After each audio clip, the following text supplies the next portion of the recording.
नमस्कार, स्वागत है आपका हमारे चैनल फिल्मी वाणी पर। दोस्तों, साल 2010 में रिलीज हुई Mahesh Babu starrer and Trivikram Srinivas directed Khaleja एक फैंटेसी एक्शन कॉमेडी फिल्म थी, जिससे रिलीज के समय क्रिटिक्स एवं ऑडियंस की तरफ से मिक्स रिव्यू मिले और इवेंचुअली ये फिल्म बॉक्स ऑफिस पर फेलियर के तौर पर टर्न आउट हुई। मगर वो कहते हैं ना कि अच्छी फिल्में अपनी जगह बना ही लेती हैं। ओवर द पीरियड इस फिल्म को टीवी, सैटेलाइट और इवन यूट्यूब पर इतना पसंद किया गया कि आज इस फिल्म की गिनती कल्ट फिल्म के तौर पर होती है। मोस्ट प्रोबेबली ये फिल्म आपकी भी one of the most favourite फिल्मों में से एक होगी। इसी के चलते आज हम अपनी नई सीरीज जिसका नाम है वाई क्लासिक फेल्ड के एपिसोड नंबर 1 में इसी फिल्म पर डिटेल में चर्चा करने वाले हैं और जानने की कोशिश करेंगे कि आखिर वो क्या रीजन थे जिसके चलते ये फिल्म बॉक्स ऑफिस पर फेल हुई। मगर उससे पहले हम चाहेंगे कि आप इस चैनल को सब्सक्राइब करें और वीडियो में अंत तक बने रहें। दोस्तों, कलेजा एक तरह से अपने समय से आगे की फिल्म थी। जिस समय तक तेलुगु इंडस्ट्री में सिर्फ मास और कमर्शियल फिल्में बन रही थी, ऐसे में इतने कॉम्प्लेक्स सब्जेक्ट पर फिल्म बनाना रिस्की तो था। कहानी थी अल्लूरी सीताराम राजू प्लेड बाय महेश बाबू की, जिसे गांव के लोग अपना भगवान मान लेते हैं और उन्हें लगता है कि इस शख्स के आने से ही उनका उद्धार होगा। यहाँ फैंटेसी एलिमेंट थे। पूरी फिल्म एक तरह से एक जर्नी को तय करती रहती है, जिसके चलते इसे एडवेंचरस फिल्म कहना भी गलत नहीं होगा। फिल्म में एक्शन थी, कॉमेडी थी, यानी कि कहीं ना कहीं डायरेक्टर त्रिविक्रम श्रीनिवास ने इस फिल्म के थ्रू एक नहीं बल्कि कई जॉनर को एक्सप्लोर करने की कोशिश करी। कमाल की story telling, sense of humour, perfect comic punches and कुछ serious message, in and all Trivikram Srinivas अपनी राइटिंग का one of the finest work present कर चुके थे। फिल्म लंबे समय से मेकिंग में थी, जिसके चलते फिल्म की हाइप स्काई हाई हो चुकी थी। फिल्म का ट्रीटमेंट एकदम ही अलग था। आप अगर इस फिल्म को आज से तकरीबन 15 साल पहले देखते तो आप आसानी से समझ सकते थे कि तेलुगु इंडस्ट्री में इस तरह की फिल्म का बनना किसी सरप्राइज से कम नहीं है। इवन मैं तो यहाँ तक कहूँगा कि सिर्फ तेलुगु इंडस्ट्री ही नहीं बल्कि बॉलीवुड में भी आपको इस तरह की फिल्म रेयरली ही देखने को मिलेगी। यही वजह रही कि आज भी ये फिल्म लोगों के दिल के बहुत ज़्यादा करीब है। इवन राउडी स्टार विजय देवराकोंडा की ये मोस्ट फेवरेट फिल्म में से एक है और इवन विजय देवराकोंडा उन लोगों से लड़ने को भी तैयार हैं जिनको महेश बाबू की मूवी कलेजा पसंद नहीं आई थी। ना personal favourite films Naku अतडु and कलेजा। అసలు నేను కలేజా ఎవరికైనా నచ్చకపోతే గొడవ పడేటోడిని, కొట్లాట చేసేటోడిని।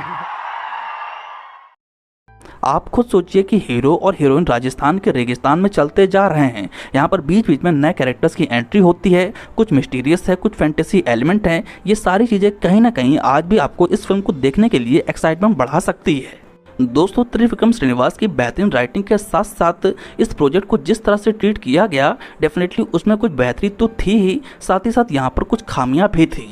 पॉजिटिव की अगर हम बात करें तो गॉड वर्सेस मैन की थीम को एक्सप्लोर करना, हीरो को अलग तरह का ट्रीटमेंट देना, कमाल की विजुअल, बेहतरीन कैमरा एंगल, दमदार बैकग्राउंड स्कोर और एक काइंड ऑफ मिस्टीरियस एलिमेंट कहीं ना कहीं फिल्म के फेवर में काम तो कर रहा था। वहीं नेगेटिव की अगर हम बात करें तो फिल्म काफ़ी स्लो लगती है, या यूँ कहूँ कि इसकी एडिटिंग और शार्प हो सकती थी। फिल्म के कट्स एंड ट्रांजिशन लीनियर नहीं थे। फिल्म कब सीरियस से कॉमिक और कॉमिक से मिस्टीरियस हो जा रही थी, कोई समझ नहीं पा रहा था। ऑडियंस एक टाइम पर इस चीज़ को लेकर कंफ्यूज थी कि वे फिल्म को सीरियस वे में लें या फिर लाइट मोड में। फिल्म के सीन्स इस तरह से आते जो कहानी की फ्लो को बिगाड़ने का काम करते। इस चीज़ को लेकर डायरेक्टर नाग अश्विन, जो कि कल की जैसी बेहतरीन फिल्म बना चुके हैं, उनका क्या कहना है आप जरा सुनिए। I thought it would be really cool if I could have been an editor on Kaleja. No doubt editing साफ हो सकती थी, मगर ओवर द पीरियड इस चीज़ को प्रॉपर एक्सेप्टेंस मिल चुका है। शायद एज एन ऑडियंस हम उस समय तैयार नहीं थे। वाई क्लासिक फील्ड में ये हमारा पहला पॉइंट भी है। दोस्तों, दूसरा पॉइंट है फिल्म का ट्रेलर। दोस्तों, फिल्म का ट्रेलर ऐसा निकल कर आया था जिसको देखकर ऐसा लग रहा था कि मानो ये एक प्रॉपर मास मसाला कमर्शियल फिल्म होने वाली है। या यूँ कहूँ कि मेकर्स ने फिल्म के जितने भी एक्शन सीन्स थे उनको कहीं ना कहीं ट्रेलर में जगह दे दी थी, जिसके चलते ऑडियंस इस चीज़ को लेकर उस तरह से तैयार नहीं थी। ऑडियंस मन बना के बैठी थी कि उन्हें थिएटर के अंदर एक मास मसाला एक्शन फिल्म देखने को मिली थी, जैसा कि महेश बाबू की पुरानी फिल्में हुआ करती थी। इवन महेश बाबू इससे पहले पोखरी जैसी इंडस्ट्री हिट फिल्म भी डिलीवर कर चुके थे।